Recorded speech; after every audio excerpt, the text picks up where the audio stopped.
The report that you recently did about nursing homes and some of the funding and receiving government funding, how did that story come about? So I looked at the situation here and looked at the fines levied against some nursing homes, and then kind of cross-referenced it or compared it to these, what some would call bonus payments for quality incentive programs to fight COVID in the nursing homes.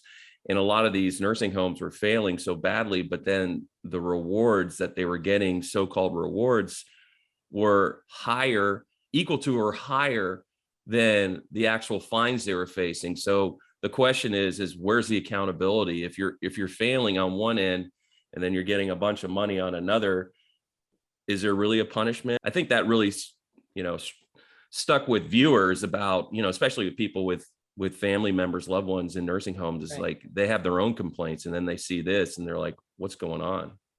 So as a journalist and an investigative journalist, what was the most surprising aspect once you started digging into this story?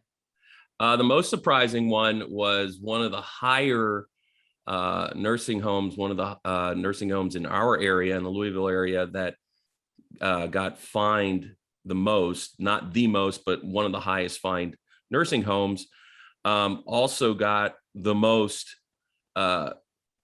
reward payments, bonus payments, whatever you want to call it.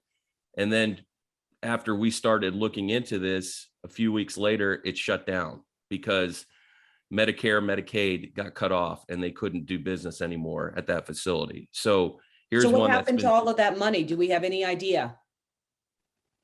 they kept it from what we know. Of course, people say they should pay it back, but during COVID, during the pandemic, nursing homes were getting a ton of money. I mean, CARES Act money before all this, and then they got this on top of it. And the company that actually owns that facility is Genesis. And I think you would know that Genesis is one of the biggest, or the biggest, nursing home networks in the country. Well, just in our state alone, we found at other nursing homes throughout the state, combined, they got over $2 million in these incentive-based payments. So imagine what they got nationwide. Wow.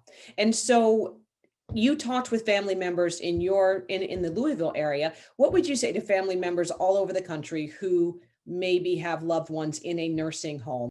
Well, you can go online and look at the fines, the CMS website.